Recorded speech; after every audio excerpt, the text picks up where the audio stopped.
At 4 a.m., the nurse freezes. Inside the clear surgical drain, something is moving. Not liquid, something alive. A white segmented shape undulates through the tube. The doctor's face drains of color. That's impossible. We removed them all. Before we dive in, comment where in the world you are watching from. And don't forget to click subscribe. The scream that tore through the Martinez household at 3 in the morning wasn't the usual nightmare cry that Rosa had grown accustomed to over the past few weeks. This was different. This was pain, raw, and terrifying. Rosa threw off her covers and ran barefoot down the hallway, her heart hammering against her ribs. The door to her daughter's room stood ajar, pale light from the nightlight casting long shadows across the walls. 12-year-old Sophia sat upright in bed, both hands pressed against her stomach, her face contorted in agony. Tears streamed down her cheeks as she rocked back and forth, unable to speak through the pain. "Mija, what's wrong? Tell me where it hurts." Rosa reached for her daughter, but Sophia flinched away from her touch. That's when Rosa saw it clearly for the first time. Sophia's nightgown stretched taut across her abdomen, revealing a swelling that seemed impossible for how quickly it had appeared. Just 2 weeks ago, her daughter had been her normal, slender self. But now, her belly protruded dramatically, as if she were months pregnant. The thought made Rosa's blood run cold. "Sophia, baby, I need you to talk to me." Rosa tried to keep her voice steady even as panic clawed at her throat. Sophia's eyes met hers, wide and terrified. "It hurts so bad, Mama. And it's moving. I can feel it moving inside me." Rosa's hands trembled as she helped Sophia stand. The girl's legs wobbled beneath her, and Rosa had to support most of her weight. As they moved toward the door, Rosa glanced down at her daughter's midsection and froze. There, beneath the thin fabric of the nightgown, she saw it. A rippling motion across Sophia's distended belly, like something was shifting position inside her. "We're going to the hospital right now," Rosa said, fighting to keep the terror out of her voice. She grabbed her phone and keys, wrapping a blanket around Sophia's shoulders. The drive to Mercy General Emergency Room normally took 20 minutes, but Rosa made it in 12, running 2 red lights and praying no police would stop them. Sophia moaned in the passenger seat, curled as much as her swollen belly would allow, tears soaking into the blanket. The automatic doors of the ER slid open with a hiss. The waiting room was surprisingly empty for a Thursday night, just an elderly man cradling his arm, and a young couple with a feverish toddler. Rosa half-carried Sophia to the reception desk where a tired-looking woman with reading glasses perched on her nose glanced up from her computer. "I need help.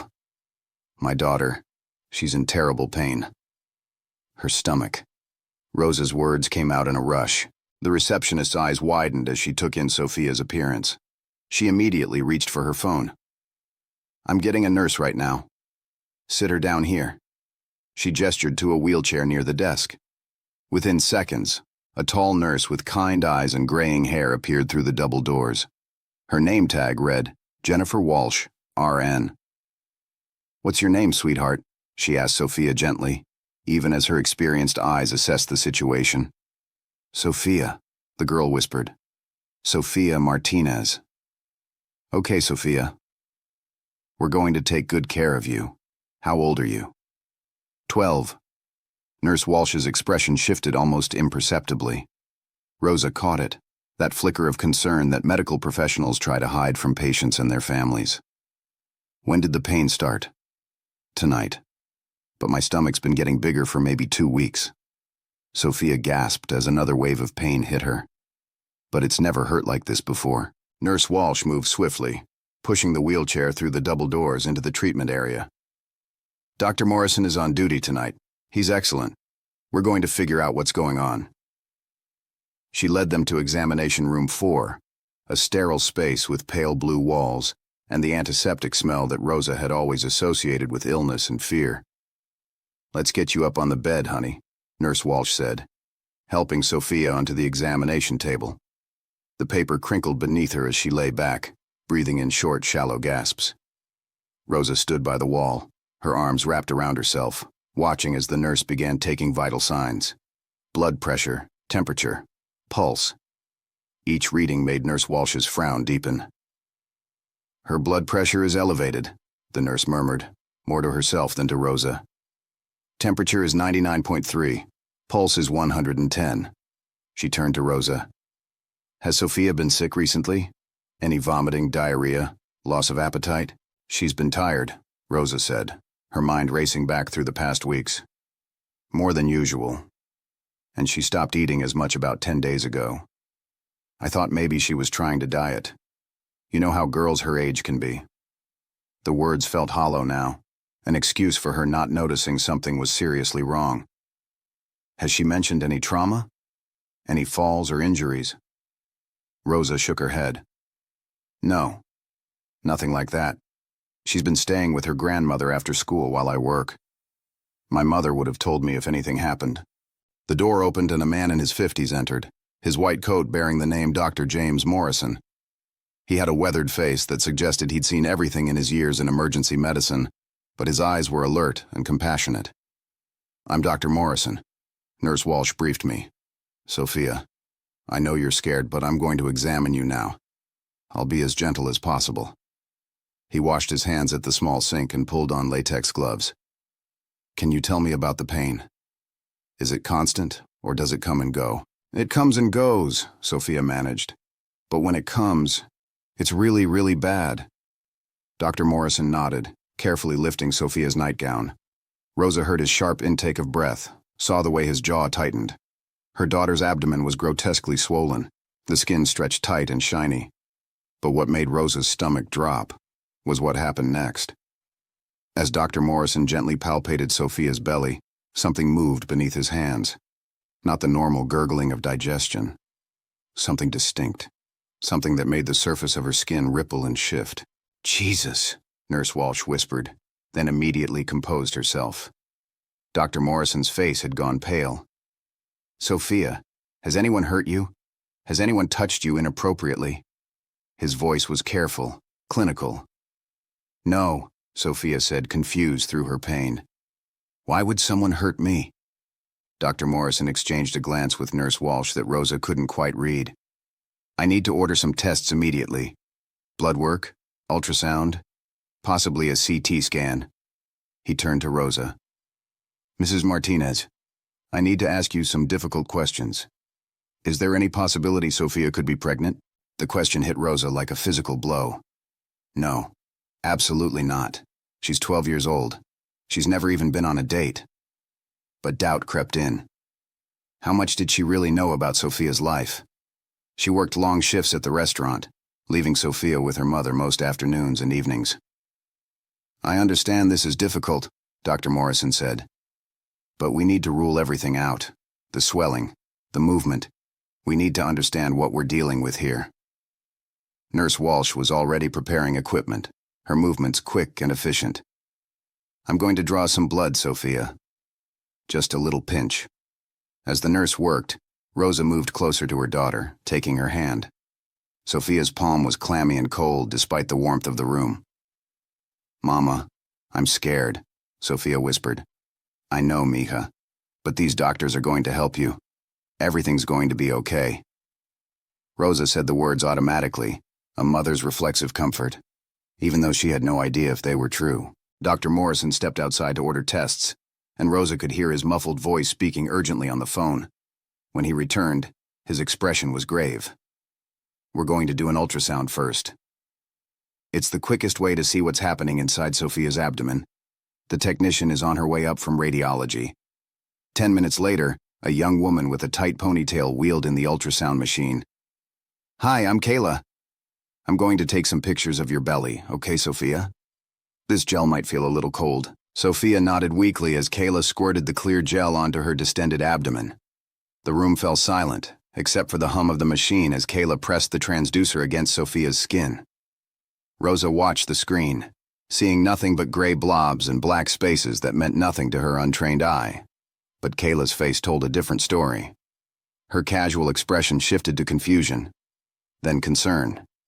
She moved the transducer to different positions, pressing harder in some places, her movements becoming more deliberate. "Dr. Morrison," Kayla's voice was tight. "You need to see this." The doctor moved to the screen, his eyes scanning the images. Rosa watched his face carefully, trying to read what he was seeing. His eyes widened slightly, then narrowed as he leaned closer to the monitor. "Can you get a clear view of that area there?" He pointed to something on the screen. Kayla adjusted the transducer. The image on the screen shifted and clarified, and Rosa heard Nurse Walsh gasp. "Oh my God," the nurse breathed. Dr. Morrison's hand was shaking slightly as he took the transducer from Kayla. He moved it slowly across Sophia's belly, watching the screen intently. Rosa couldn't take it anymore. "What is it?" "What do you see?" Dr. Morrison's face had gone from pale to ashen. "Sophia, I need you to try to stay very still. Can you do that for me?" His voice was strained despite his attempt at calmness. "What's happening?" Rosa demanded, moving closer to the screen. "Please, someone tell me what's wrong with my daughter." Dr. Morrison turned to face her, and Rosa saw something in his eyes she would never forget. Not just concern or worry, but genuine shock. "Mrs. Martinez, I need to make some calls. Nurse Walsh, prep for possible surgery and get me." He paused, seeming to struggle with his next words. "Get me Dr. Chen from infectious disease, and call security to stand by." "Security? Why do you need security?" Rosa's voice rose in panic. "Someone tell me what's happening to my daughter right now." Nurse Walsh placed a gentle hand on Rosa's arm, trying to guide her toward the door. "Mrs. Martinez, let's step outside for a moment." "No." Rosa jerked away. "I'm not leaving her. Tell me what you saw on that ultrasound." Dr. Morrison took a breath. "Mrs. Martinez, there's something inside your daughter's abdomen. Multiple somethings, and they're moving." The room seemed to tilt. Rosa gripped the edge of Sophia's bed. "Moving? What do you mean moving? Is it cancer? Is it tumors?" "No," Dr. Morrison said carefully. "It's not cancer. What we're seeing on the ultrasound appears to be living organisms. Parasitic organisms based on the movement patterns and the shapes we're observing." The word parasites hung in the air like poison. Rosa felt her knees weaken. "Parasites? How? How is that possible?" "That's what we need to figure out," Dr. Morrison said. "But Sophia, I need to ask you some very important questions, and I need you to be completely honest with me. Have you been anywhere unusual recently? Traveled out of the country? Gone camping or hiking in rural areas?" Sophia shook her head weakly. "No, nowhere. Just home and school and Grandma's house." "Have you eaten anything unusual? Undercooked meat? Unwashed vegetables? Anything from a questionable source?" "I don't think so." Sophia's voice was barely audible. "Wait, maybe." She paused, thinking despite the pain. "At Grandma's house last week there was this lady selling food from a cart on the street. Grandma bought me some." "What kind of food?" Dr. Morrison pressed. "It was pork. Like little pieces of pork on sticks. Grandma said it was chicharron. And there was this drink too. She called it atole. The lady made it fresh." Dr. Morrison's expression darkened. "Unregulated street food. That could be it." He turned to Nurse Walsh. "Get me the infectious disease team now, and I need to report this to the health department. If this is what I think it is, there could be others." Rosa felt the room spinning. "What do you think it is? Please, just tell me plainly. What's inside my daughter?" Dr. Morrison met her eyes. "Based on what I'm seeing on the ultrasound, and considering the food history, I believe Sophia may have ingested tapeworm larvae. What we're seeing are developed tapeworms in her intestinal tract, but the size and number." He paused. "This is the worst case I've ever seen. They've grown to an extraordinary size and there are multiple organisms." Rosa's hand flew to her mouth. "Tapeworms? But I thought those were tiny things."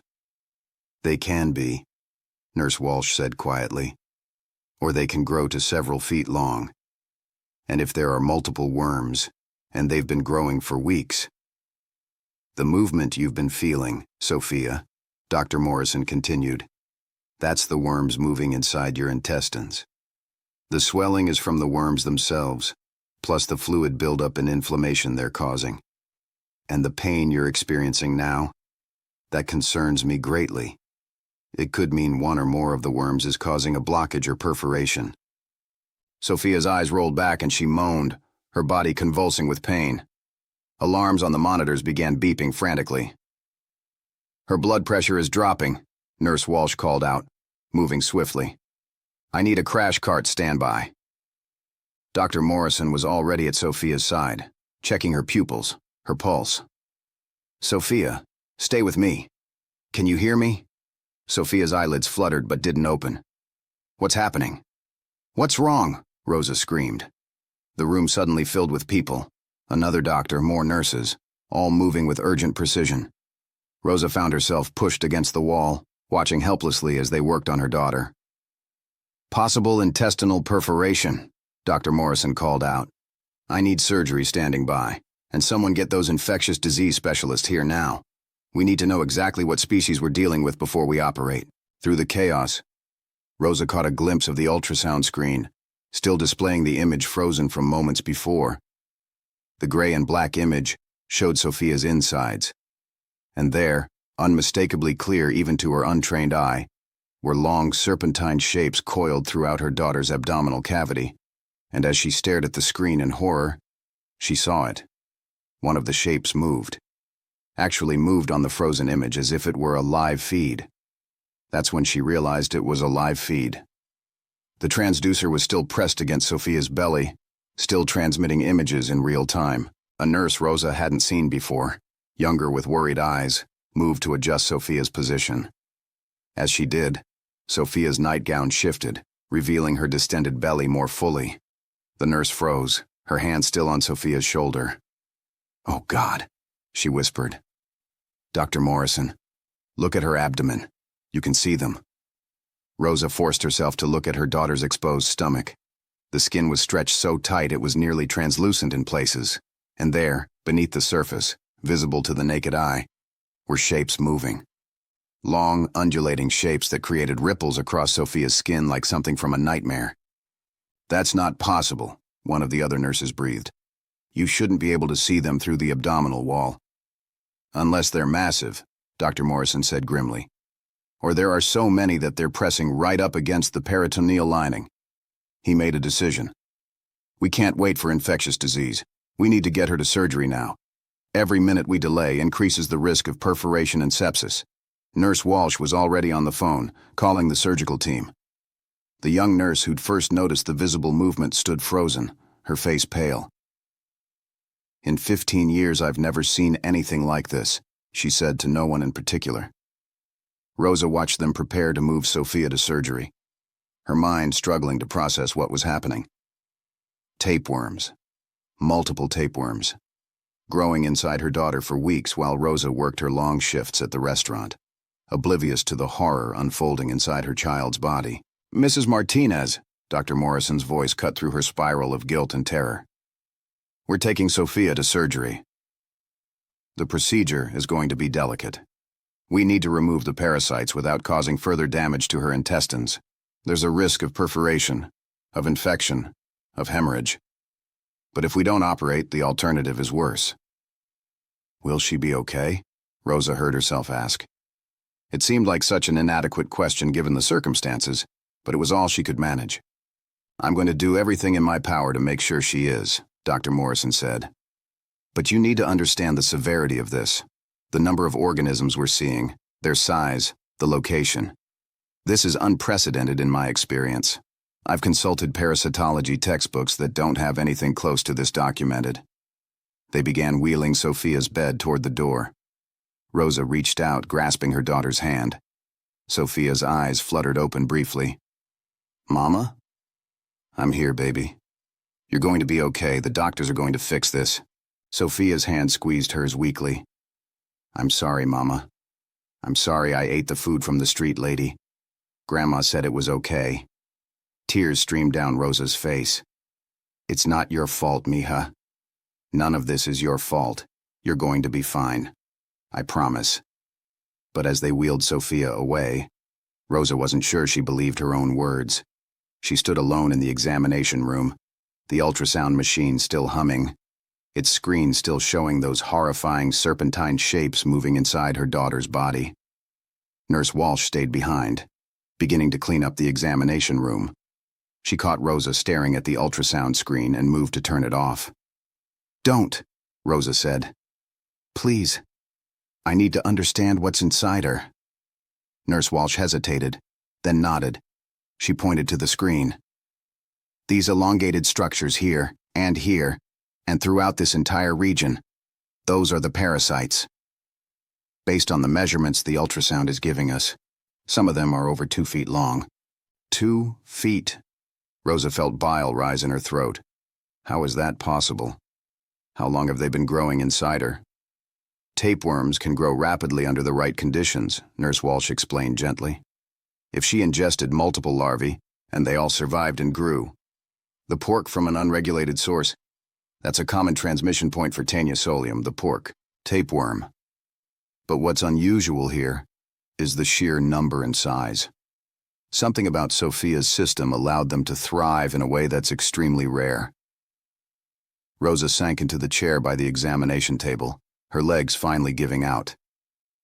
"I should have noticed sooner. I should have paid more attention. I was so busy with work, trying to keep up with the bills after the divorce." "You couldn't have known," Nurse Walsh said. "The symptoms can be subtle at first. Fatigue, some weight loss, or change in appetite. Many people with tapeworms don't even realize they have them until the worms are expelled naturally. But Sophia's case is different." Rosa could hear it in the nurse's carefully neutral tone. "Yes," Nurse Walsh admitted. "This is an extreme case, the worst I've seen in my career, and I need to be honest with you, Mrs. Martinez. The surgery is going to be complicated. If the worms have attached to the intestinal wall in multiple places, removing them could cause serious damage. And if any of them have migrated beyond the intestines into other organs." She didn't finish the sentence. "Into other organs?" Rosa's voice came out as a whisper. "It's rare, but tapeworm larvae can sometimes migrate to other parts of the body. The liver, the lungs, even the brain. That's why Dr. Morrison called for the infectious disease team.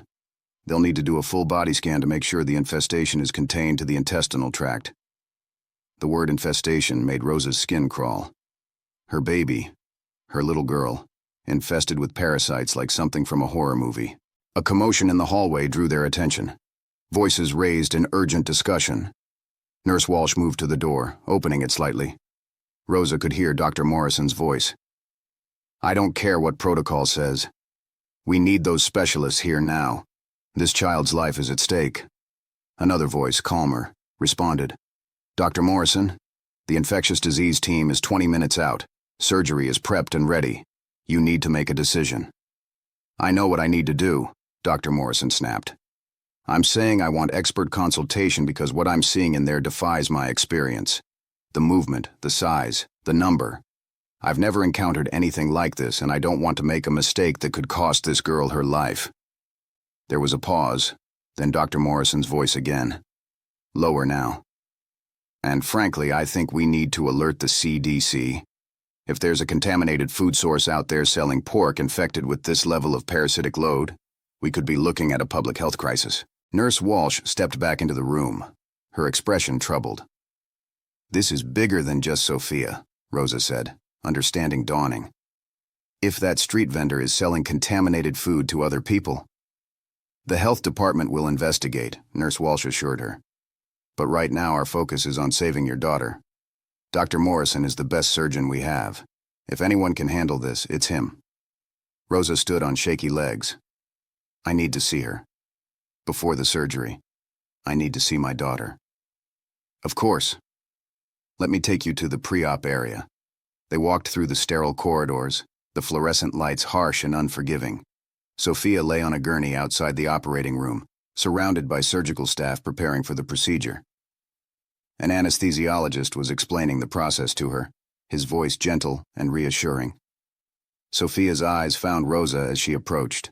"Hey, mija," Rosa forced a smile, taking her daughter's hand. "How are you feeling?" "Scared," Sophia admitted. "But the pain's not as bad right now. They gave me medicine." "That's good. That's really good." Rosa smoothed Sophia's hair back from her forehead. You're going to go to sleep for a little while, and when you wake up, this is all going to be over. Promise. Sophia's eyes were so trusting, so young. Rosa's throat tightened. I promise I'll be right here when you wake up, and Dr. Morrison is going to take very good care of you. The anesthesiologist stepped forward. We're ready for her now. Rosa leaned down, pressing a kiss to Sophia's forehead. Te amo, mija. You're the strongest, bravest girl I know. Te amo, mama, Sophia whispered back. Then they were wheeling her away, through the heavy doors that swung shut with a pneumatic hiss, leaving Rosa standing alone in the hallway. A hand touched her shoulder. She turned to find Nurse Walsh had followed her. There's a surgical waiting room just down the hall. You can wait there. We'll keep you updated on Sophia's progress. Rosa nodded numbly, letting the nurse guide her to a small room with uncomfortable chairs and outdated magazines. A coffee maker sat in the corner, the pot nearly empty and smelling burned. She sat down, her mind replaying every moment of the past few hours. The scream that had woken her, Sophia's swollen belly, the movement visible beneath her skin, the horror on the medical staff's faces, time lost meaning. Rosa sat frozen, staring at the wall, jumping every time someone walked past the waiting room. Finally, after what felt like hours but the clock said was only 45 minutes, Dr. Morrison appeared in the doorway. He'd changed into surgical scrubs, his mask pulled down around his neck. His expression was grave. Mrs. Martinez, we need to talk. Rosa stood, her heart hammering. What's wrong? What happened? We've started the procedure, Dr. Morrison said. But the situation inside is worse than the ultrasound suggested. The parasites have attached to the intestinal wall in multiple locations. Some of them have grown so large that they're causing blockages in several sections of the intestine. And there's evidence of... He paused, choosing his words carefully. There's evidence that at least one of the worms has perforated through the intestinal wall. What does that mean? Rosa asked, though she was terrified of the answer. It means that intestinal contents, including bacteria, may have leaked into the abdominal cavity. That's peritonitis, a serious infection. We're going to have to do extensive cleaning and repair, and Sophia will need aggressive antibiotic treatment. Dr. Morrison met her eyes. I'm not going to lie to you. This is much more complicated than we initially thought. The surgery could take several more hours. But she's going to be okay. Rosa needed to hear him say it. We're doing everything we can, Dr. Morrison said. But I need to be honest with you about the risks. Peritonitis is life-threatening, even in the best circumstances. Combined with the trauma of removing multiple large parasites from the intestinal tract, the risk of complications is significant. Hemorrhage, infection, organ failure. I need you to understand what we're facing here. Rosa felt the walls closing in. She's 12 years old. She's just a little girl. She ate some street food. How did this happen? How did it get this bad?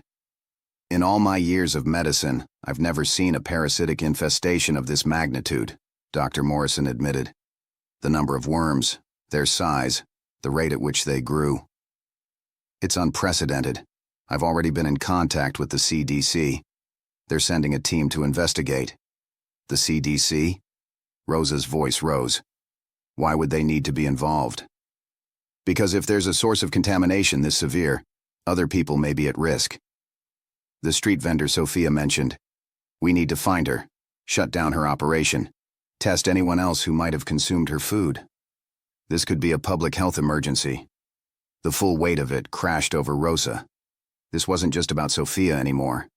This was about a dangerous food source that could be infecting other children, other families. I need to get back to surgery, Dr. Morrison said, but I wanted you to know the full situation. Nurse Walsh will stay with you and provide updates as we progress. Is there anyone you need to call? Family? Friends? You shouldn't be alone right now. Rosa thought of her mother, who would be devastated, who would blame herself for buying the contaminated food, who would need to be tested herself to make sure she wasn't infected too. My mother. She's the one who bought the food. She needs to know. And she probably needs to be checked too. Absolutely, Dr. Morrison agreed. Anyone who consumed food from that vendor should be evaluated. Make the call. Then Nurse Walsh can arrange for your mother to be seen by a doctor as soon as possible. He turned to leave, then paused. Mrs. Martinez, your daughter is strong. Her youth is in her favor. We're going to fight for her with everything we have. Then he was gone, back through those swinging doors to the operating room where her daughter lay open on a table, infected with parasites that shouldn't exist in such numbers in a human body. Rosa pulled out her phone with trembling hands and dialed her mother's number.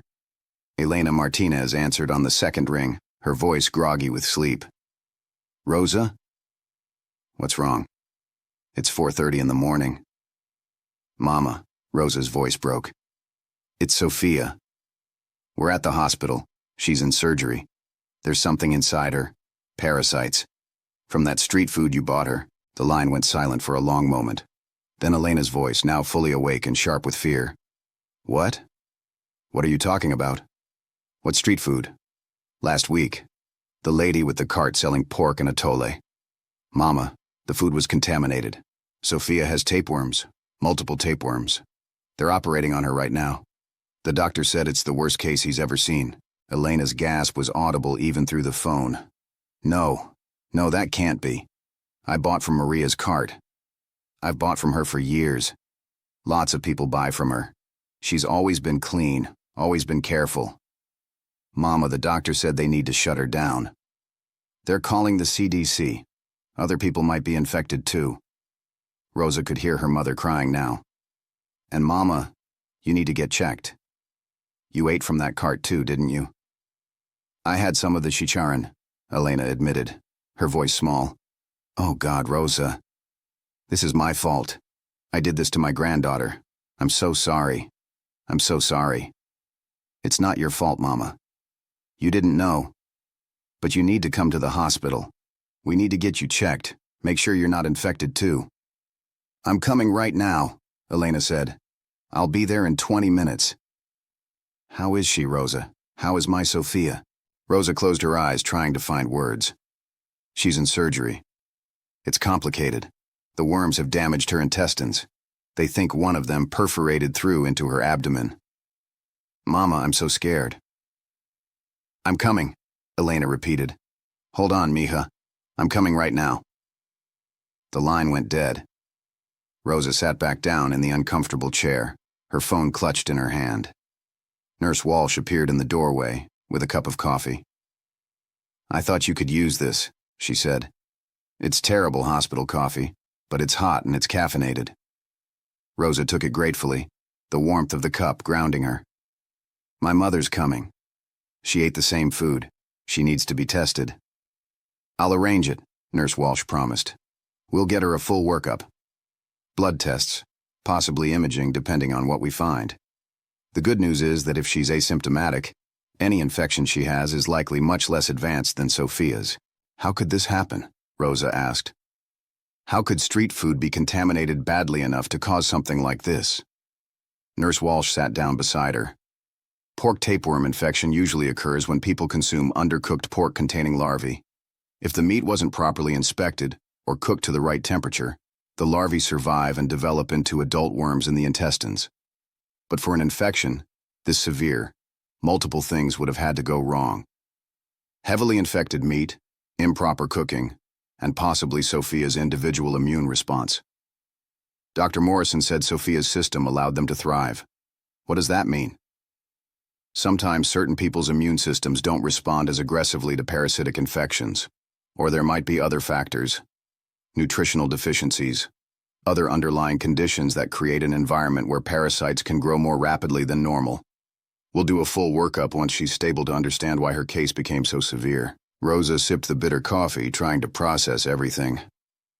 That movement I saw, on her stomach, seeing them moving under her skin. I'll never forget that. Nurse Walsh's expression was sympathetic but professional. I know it's disturbing, but you should know that despite how horrifying it looks, tapeworms don't cause pain just by their presence. The pain Sophia was experiencing likely means the infection has progressed to cause complications. Blockages, inflammation, The perforation. That's what Dr. Morrison is addressing in surgery right now. A thought occurred to Rosa. When he removes them, will I have to see them? That's up to you, Nurse Walsh said. They'll be sent to pathology for analysis and testing. The CDC will want samples. But if you're asking if you need to see the actual parasites, no, I wouldn't recommend it. Focus on Sophia's recovery, not on the organisms that cause this. But Rosa knew she would ask. She needed to see with her own eyes what had been living inside her daughter, growing and feeding off her. She needed to understand the full horror of what had happened. More time passed. 6 o'clock came, then 7. The sun rose outside, visible through the small window of the waiting room. Rosa's mother arrived, looking 10 years older than she had the last time Rosa had seen her. Elena's face was blotchy from crying, her hands twisting together nervously. Rosa, she rushed forward, pulling her daughter into a tight embrace. How is she? Is there news? Still in surgery, Rosa said. It's taking longer than they expected. The damage is extensive. Elena pulled back, her eyes red and swollen. I keep thinking about how happy she was when she ate that food. She said it was delicious. She thanked me for buying it for her. And all the while, those things were inside her, growing. How did I not notice? How did I not see she was getting sick? Neither of us noticed, Mama. She hid it well. Kids are good at that. And the symptoms probably came on gradually. A young doctor appeared in the doorway, his expression professionally neutral. Mrs. Elena Martinez? I'm Dr. Patel. Nurse Walsh asked me to evaluate you. If you'll come with me, we'll run some tests, draw some blood, possibly do an ultrasound similar to what we did for your granddaughter. Elena nodded, squeezing Rosa's hand once before following Dr. Patel out of the room. Rosa was alone again with her terrible thoughts and her cold coffee. 8 o'clock arrived, then 8:30. Finally, at 9:15 in the morning, Dr. Morrison emerged from the surgical suite. He'd removed his mask and surgical cap, and there were deep lines of exhaustion around his eyes. His scrubs were marked with blood. Rosa stood, her heart in her throat. Sophia? She's alive, Dr. Morrison said first, and Rosa felt her knees buckle with relief. She's stable and in recovery. But Rosa, it was touch and go for a while. The damage was extensive. He gestured for her to sit. Let me explain what we found and what we had to do. Rosa sat down heavily, her entire body trembling. Dr. Morrison took the chair next to her, his exhaustion evident. We removed 7 adult tapeworms from Sophia's intestinal tract. The largest was nearly 3 feet long. They had attached at multiple points, causing significant inflammation and tissue damage. 7. The number echoed in Rosa's mind. The perforation we suspected was confirmed. One of the worms had burrowed through the intestinal wall, creating a hole. Intestinal contents leaked into the abdominal cavity, causing peritonitis. We cleaned the cavity and repaired the perforation. 2 sections of intestine were so damaged we had to remove them entirely. Will she be able to eat normally again? Rosa asked. Eventually, yes. But she'll need to start with liquids, then soft foods, gradually working back to a normal diet over several weeks. Dr. Morrison's expression grew serious. What concerns me most is the risk of secondary infection. The bacteria that escaped can be dangerous. We've started antibiotics, but the next 48 hours are critical. Rosa understood. Can I see her? She's in recovery now. Once she's moved to the ICU, you can sit with her. She'll be on a ventilator with multiple IV lines, a nasogastric tube, surgical drains, and monitors.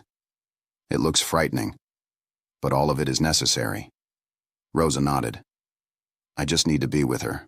The parasites are being sent to the CDC for analysis. The infection specialist, Dr. Chen, consulted during surgery. The CDC wants to investigate the contamination source and identify other potential victims. Dr. Morrison stood. I'll have someone get you when Sophia's ready. Try to rest. Your daughter is going to need you strong. After he left, Rosa called her supervisor at the restaurant, explaining she wouldn't be coming to work. An hour later, Nurse Walsh appeared. Sophia's being moved to ICU room 7. You can come with me. Rosa followed her to the intensive care unit. Room 7 was at the end of the hall. Through the glass window, Rosa could see her daughter lying motionless, tubes and wires everywhere, machines breathing for her. "Wash your hands at that sink first," Nurse Walsh said. Rosa scrubbed her hands raw, then entered her daughter's room. Up close, Sophia looked impossibly small. The ventilator hissed rhythmically, forcing air into her lungs. Rosa took her daughter's hand carefully. "I'm here, Mika. Mama's here, you did so good. Now you just need to rest and heal." A nurse adjusting machines smiled. Her name tag read Sarah Martinez. "I'll be Sophia's primary nurse for this shift. If you need anything, press that call button." Rosa settled beside Sophia's bed, never letting go of her hand. Time passed in a blur. Nurses came and went. Elena arrived with her test results. "They didn't find anything. I'm clear." "Thank God, Mama." The day wore on. Dr. Morrison visited in the afternoon, checking surgical drains. "The drainage looks good. No active bleeding. Temperature is elevated but expected. We'll keep monitoring." Night fell. Rosa dozed in her chair, waking at every alarm. Around midnight, Sophia began to stir. The ventilator alarm sounded as she fought the tube. Nurse Sarah was there immediately. "Sophia, honey, stay calm. You're in the hospital, you're safe." Rosa leaned close. "I'm here, baby. Don't fight the tube. It's helping you breathe." Sophia's eyes opened, unfocused and panicked. "Her oxygen levels look good," Sarah said. "Let me page the doctor." Dr. Morrison arrived minutes later. He examined Sophia, had her follow commands. "We're going to take this tube out. Take a deep breath and breathe out when I tell you." The process was quick but uncomfortable. Sophia coughed and gasped, then took a ragged breath on her own. "How do you feel?" "Hurts. Thirsty." "We'll get you ice chips," Nurse Sarah promised. Dr. Morrison checked her vitals. "The surgery went well. We removed the parasites that were making you sick. Your body is healing now." "What was inside me?" Sophia whispered. "Parasites. Worms from contaminated food. But they're gone now." Sophia's face crumpled. "Am I going to die?" "No, baby. You're going to be fine." Rosa gripped her hand. Dr. Morrison nodded. "You're young and strong. Your body will heal. We just need time." After he left, Rosa helped Sophia with ice chips. "Mama, stay with me. Don't leave. I'm not going anywhere. I'll be right here all night, every night until you're better." Sophia fell asleep naturally. Rosa watched her breathe. Nurse Sarah came for routine checks throughout the night. Around 4 in the morning, as Rosa dozed in her chair, Sarah's sharp intake of breath woke her. The nurse stood at Sophia's bedside, staring at the surgical drains, her face pale in the dim light. "What's wrong?" Rosa asked, alert immediately. Sarah didn't answer at first.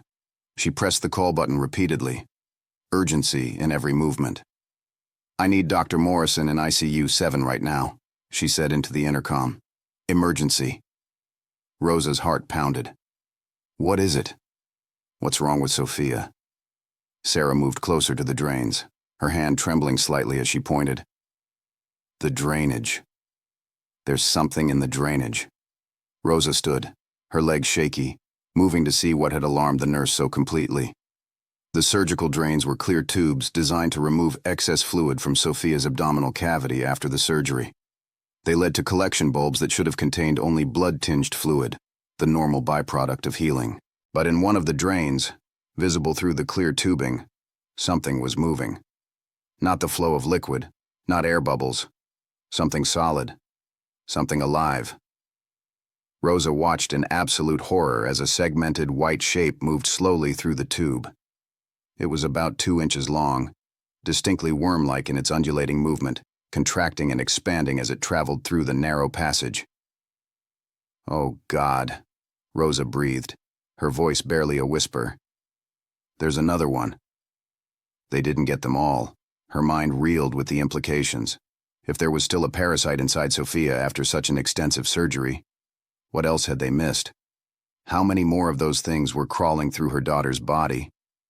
Dr. Morrison burst into the room, followed by another doctor Rosa didn't recognize. His hair was disheveled, as if he'd been sleeping, and he wore wrinkled scrubs. He looked at the drain, and Rosa watched his face go from concerned to absolutely white. "That's not possible," he said, his voice tight. "We checked everything. We did a thorough exploration of the entire abdominal cavity. We removed every worm we could find."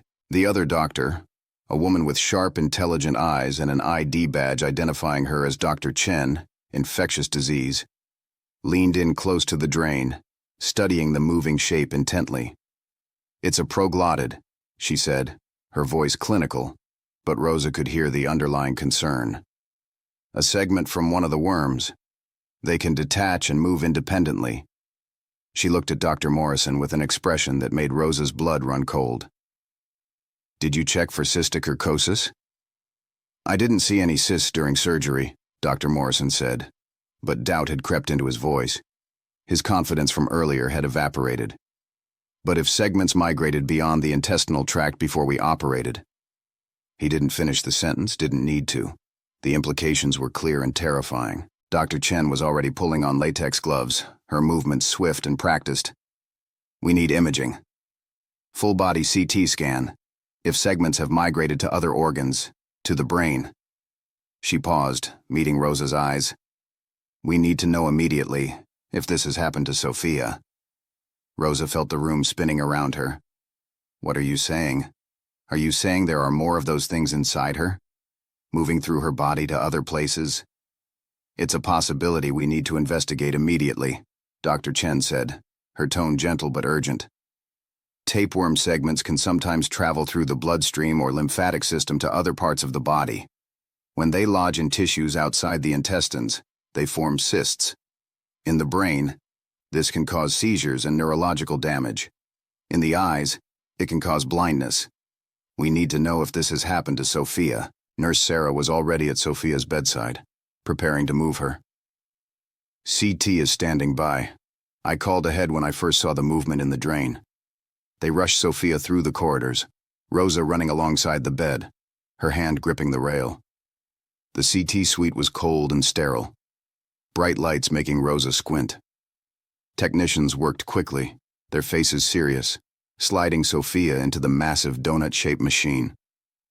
Rosa watched through the observation window as the scan began, images of her daughter's body appearing slice by slice on the monitors.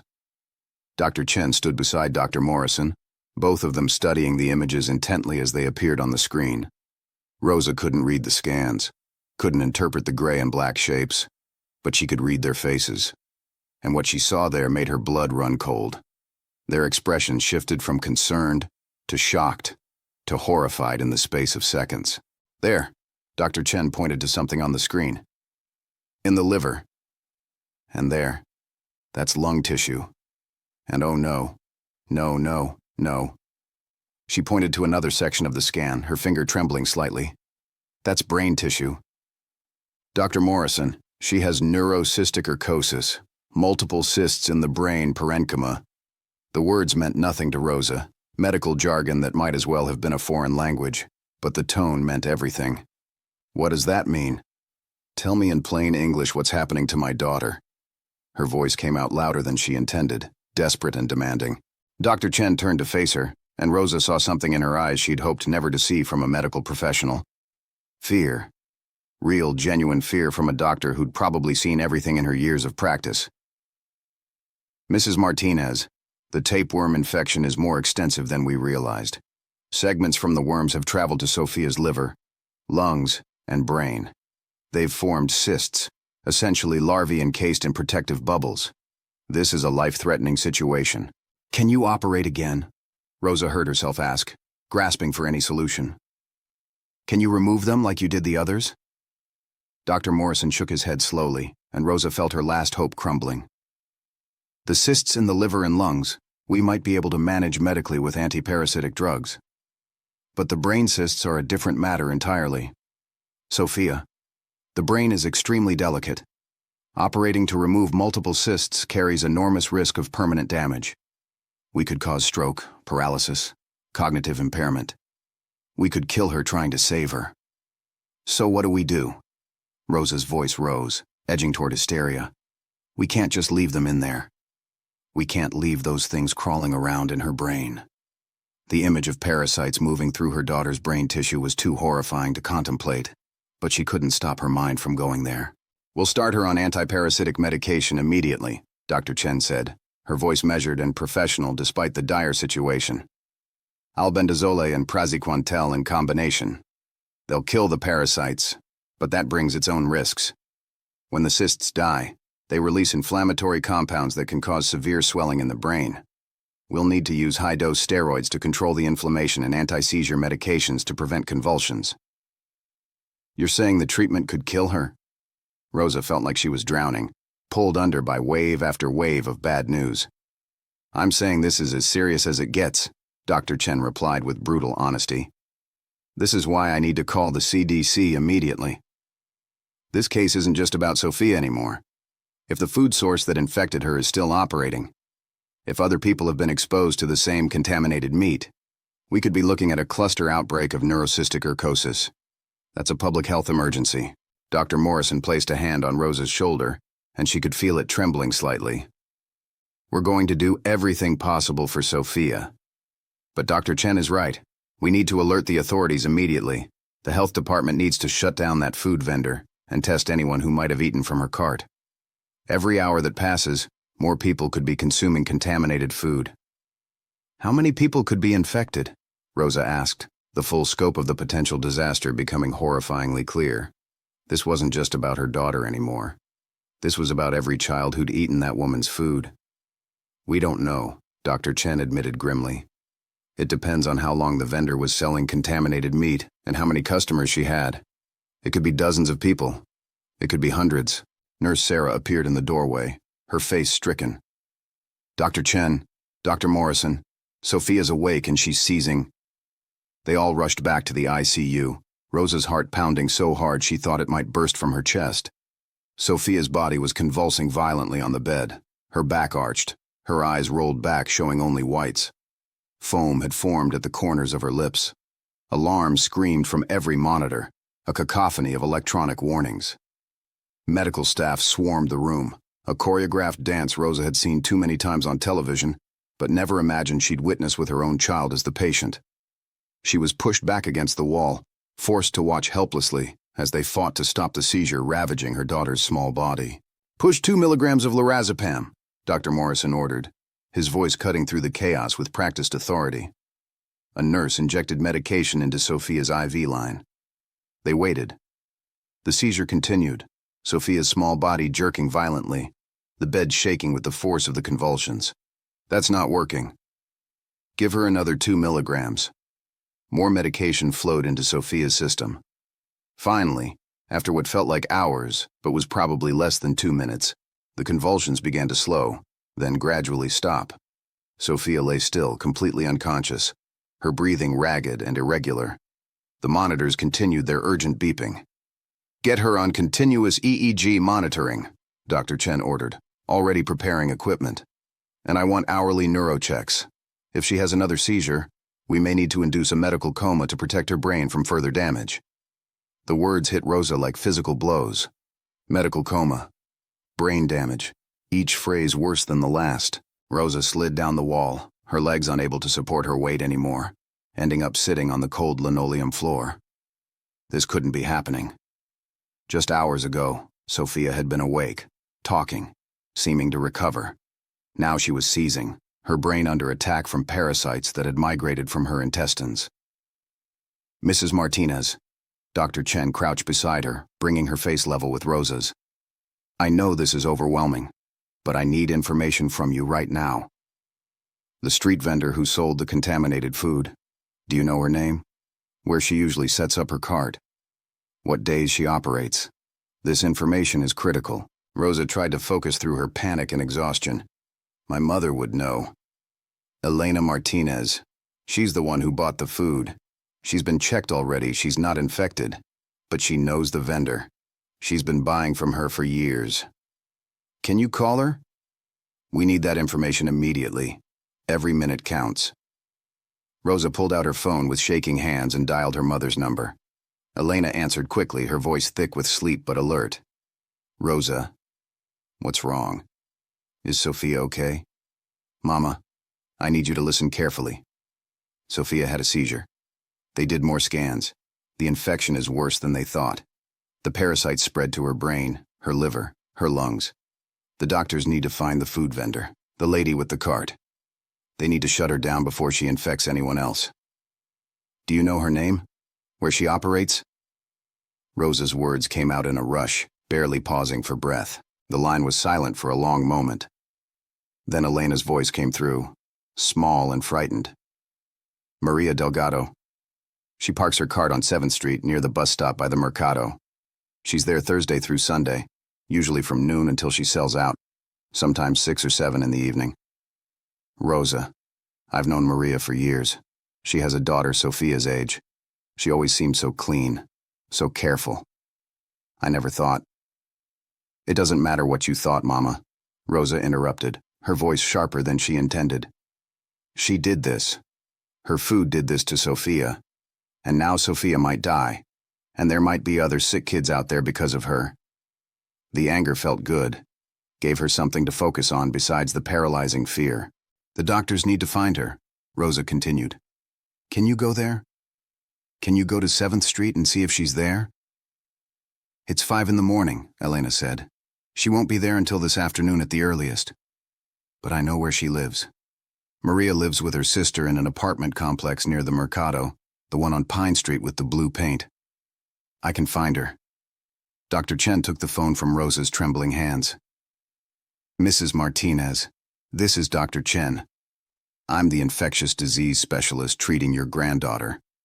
I need you to give me Maria Delgado's exact address. The health department and possibly the police will need to locate her immediately. And I need a list of anyone else you know who regularly buys from her cart. We need to contact them, get them tested, before more people develop serious complications like Sophia has. When she hung up, she was already dialing. Yes, this is Dr. Karen Chen at Mercy General. Foodborne parasitic outbreak with confirmed neurocystic urcosis in a pediatric patient. She coordinated with health officials in the hallway. Dr. Morrison knelt beside Rosa, helping her up. Let's get you back to Sophia. She needs you. Back in the ICU, Sophia lay motionless, electrodes attached to her head monitoring brain activity. Rosa took her chair, grasping Sophia's hand. I'm here, baby. Keep fighting. The morning sun rose. Dr. Chen returned grimly. The health department is mobilizing. They'll shut down Maria Delgado's operation, confiscate food, test everything. What about other people? They're setting up a hotline and screening clinic. Anyone who purchased food from her cart in 6 weeks needs testing. News stations are being contacted. By noon, 5 more potential victims were identified. All children with similar symptoms. The hospital set up a special clinic for worried parents. Miguel, an 8-year-old boy, was admitted seizing uncontrollably.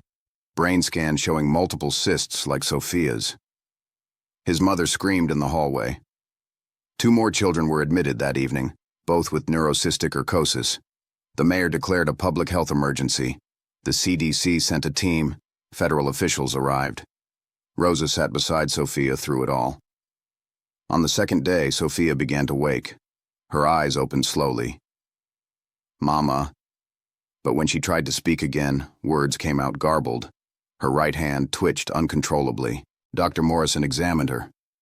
Sophia, squeeze my hand. Tell me your name. Sophia's mouth moved, but no coherent words emerged. Her left side responded, but her right side seemed paralyzed. The inflammation is affecting her speech and motor centers, Dr. Chen explained quietly. This might be temporary or permanent. We can't know yet. Rosa's world crumbled. The parasites might have stolen her daughter's ability to speak, to move normally. The next days blurred together in an exhausting cycle of medical interventions and agonizing waiting. Sophia's condition fluctuated wildly. Some hours she seemed to improve, following simple commands with her left side, making sounds that almost resembled words. Other times she regressed, her body seizing again despite the medications, or lay motionless and unresponsive, lost in some dark place Rosa couldn't reach. Miguel, the 8-year-old boy in the room next door, never woke up. Despite every effort from the medical team, despite the same aggressive treatment Sophia was receiving, His brain swelling couldn't be controlled. The inflammation from the dying parasites was too severe, too widespread. He died on the 4th day after admission, his small body finally giving up the fight. His mother's wails echoed through the ICU, a sound of such raw, primal grief that Rosa would never forget it. She held Sophia's hand tighter, whispering prayers of gratitude mixed with guilt that her daughter was still breathing when someone else's child was gone. Maria Delgado was found a week later trying to cross the border into Mexico. She was arrested at a checkpoint in Tijuana and charged with reckless endangerment, operating an illegal food service, and multiple counts of assault. The investigation that followed revealed a disturbing pattern of negligence. She'd been buying meat from unlicensed suppliers who didn't follow proper inspection protocols, purchasing pork at deeply discounted prices because it hadn't been officially inspected. Health officials examining her remaining supplies found meat so heavily contaminated with tapeworm cysts that they said anyone who consumed it would inevitably become infected. The final count was staggering and heartbreaking. 43 people had consumed food from Maria's cart during the contaminated period. Of those, 31 tested positive for tapeworm infection at various stages. 15 developed neurocystic urcosis with brain cysts. 3 children died, including Miguel. The rest faced long roads to recovery, their lives forever changed by a woman's decision to save money at the expense of basic food safety. Sophia was among the lucky ones, though lucky seemed like a cruel word to describe what she'd been through. After 3 weeks in the hospital, enduring daily brain scans, medication adjustments, and terrifying moments when her condition seemed to worsen, she was finally stable enough to begin rehabilitation. Her speech was severely impaired, her vocabulary reduced to a handful of words she could pronounce with great effort. Her right side remained weak, the muscles not responding properly to her brain signals. But she was alive. She was conscious. She was improving, even if the progress was measured in tiny, almost imperceptible increments. Rosa watched her daughter work with the speech therapist, a patient woman named Jennifer, who seemed to have infinite reserves of encouragement. "Mama," Sophia managed, her face scrunched with concentration, her left hand gripping the arm of her wheelchair. "Mama," Rosa echoed, squeezing her other hand. "You're doing so good, mija." So good. Tears streamed down her face, a mixture of pride at her daughter's determination and heartbreak at how hard she had to work for something that should have been so simple. Progress came in tiny increments. A word pronounced more clearly, a hand that could grip a little tighter, a step taken with less support from the physical therapist. Sophia was relearning everything the parasites had stolen from her, building new neural pathways around the damaged areas of her brain. Elena visited daily, her guilt a constant presence despite everyone's assurances that she wasn't to blame. She'd sit beside Sophia's bed for hours, talking to her granddaughter even when Sophia couldn't respond, telling stories of her childhood, of better times, of a future they would all share together. 6 weeks after that terrifying emergency room visit, Sophia was finally discharged from the hospital. She could walk with assistance, using a walker and needing someone beside her in case her weak right leg gave out.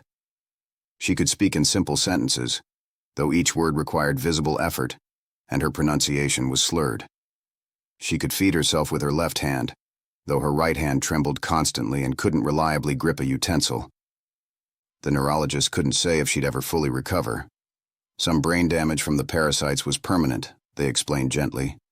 But Sophia was young, and young brains had remarkable plasticity. With intensive therapy, she might regain much of what she'd lost. At home, Rosa converted the living room into a therapy space, filling it with specialized equipment the hospital's occupational therapist had recommended. Physical therapy 3 times weekly to strengthen her right side. Speech therapy twice a week to rebuild her language skills. Occupational therapy to relearn basic daily tasks, like dressing herself, using utensils, writing her name. School was out of the question for now, though a tutor would begin visiting once Sophia's stamina improved enough to handle hour-long sessions. The girl who'd been vibrant and active just months ago now tired easily, needing afternoon naps like a toddler. She needed help dressing, struggled to read the books she'd once loved, couldn't follow the plots of television shows that required sustained attention. But slowly, painfully slowly, improvement came. 3 months after surgery, Sophia walked without assistance for the first time. managing 10 unsteady steps across the living room, before her weak leg gave out, and Rosa caught her. They both cried, holding each other, celebrating this small victory that felt enormous. 4 months later, she read an entire paragraph from a children's book with only a few pronunciation errors. 5 months later, she laughed at a joke on television. The sound rusty but genuine. The first time Rosa had heard her daughter laugh since before the nightmare began. Legal proceedings dragged on. Maria Delgado pleaded not guilty despite evidence. Her trial was set for the following year. Families of the dead children filed wrongful death suits. Rosa joined a civil suit with other victims' families. But money felt meaningless. No amount could restore what Sophia had lost. A year after that terrifying ER visit, Sophia stood in her bedroom, practicing speech exercises. The rain in Spain falls mainly on the plain. Her words were slightly slurred but understandable. She'd regained most motor function, though her right hand still trembled when tired. She'd returned to school, repeating 7th grade to catch up academically. Some days were harder. Days when kids stared at her trembling hand or laughed at her speech. Days when therapy left her exhausted and crying. Days when she looked at old photos and mourned who she used to be. But there were good days too. Days when she aced a test. Days when she wrote her name without shaking. Days when she caught herself smiling. That night, as Rosa tucked Sophia into bed, her daughter asked the question that had lurked unspoken. "Mama, why did this happen to me? What did I do to deserve this?" Rosa's eyes filled with tears. "You didn't do anything wrong, mija. This wasn't punishment. This was bad luck and bad people making bad choices. But you survived. You're getting stronger every day. You're the bravest person I know." Sophia was quiet. "The other kids who died, Miguel and the others, why did they die and not me? I don't know, baby. I wish I had answers. Life isn't fair sometimes. All we can do is honor their memory by living as fully as we can, by being grateful for each day we have together." Sophia nodded, then reached for her mother's hand. "I'm glad you're here, Mama. I'm glad you took me to the hospital that night. The doctor said if you'd waited even a few more hours." She didn't finish. They both knew how close they'd come to a different ending. "I'll always be here," Rosa promised. "No matter what, I'll always fight for you. Always." As Sophia drifted to sleep, Rosa thought about their long journey, and the longer one still ahead. Recovery could take years. Some effects might be permanent. But they would face it together, one day at a time, one small victory at a time. She thought about that moment in the ER when she'd first seen something moving beneath Sophia's skin. The horror of that discovery, the desperate surgery, the seizures, the rehabilitation, all leading to this moment, her daughter breathing peacefully in her own bed, alive against the odds. Maria Delgado would eventually be convicted and sentenced to 15 years. Civil lawsuits would settle, providing some financial relief, but no real justice. The health department would implement new regulations for street vendors, but none of it would undo the damage. 43 exposed, 31 infected, 15 with brain parasites, 3 dead, and dozens more like Sophia, living with permanent consequences. Rosa turned off Sophia's light, leaving the door cracked. In the kitchen, she made tea and stared at medical bills and therapy schedules that never seemed to shrink. Tomorrow, Sophia had physical therapy at 9, speech therapy at 1, neurology follow-up at 3:30. The rhythm of their new life, structured around healing, around reclaiming what the parasites had taken. Her phone buzzed. Elena texted. "How is my Sophia tonight?" Rosa typed back. "She's sleeping. Hand is better. Speech therapist says she's making good progress." Another message from Elena. "I saw Maria's lawyer on the news, still claiming she didn't know the meat was bad." Rosa didn't respond. There was no point dwelling on Maria Delgado. The woman had made choices that destroyed lives. The legal system would handle it. Rosa's job was to focus on Sophia's future, not the unchangeable past. She thought about the nurse who'd noticed something moving in the surgical drain, the discovery that revealed the full extent of Sophia's infection. That horror led to the CT scan showing brain cysts, the diagnosis that probably saved Sophia's life. If they hadn't caught it then, If Sophia had been sent home without knowing about the brain parasites, she would have seized at home, possibly suffered permanent damage or death before getting back to the hospital. Rosa thought about all the tiny moments that led to Sophia's survival. Going to the ER immediately instead of waiting, the nurse who prioritized them, Dr. Morrison's thorough examination, the ultrasound revealing the extent, the surgery, the nurse noticing the moving segment, the CT scan showing brain cysts, the aggressive treatment. Every decision and moment had mattered. One different choice, and Sophia might not be here. Rosa finished her tea and headed to bed, knowing she'd wake at midnight to check on Sophia like every night, unable to shake the fear that something could go wrong. But tonight, like every night for the past year, she would find her daughter sleeping peacefully, chest rising and falling, alive, fighting, surviving. The parasites had taken so much, but they hadn't taken everything. Sophia was still here, still fighting, still dreaming of a future. And that, Rosa thought as she closed her eyes, was worth every struggle, every bill, every exhausting therapy day. Her daughter was alive. Against all odds, despite everything, Sophia survived. And that would have to be enough.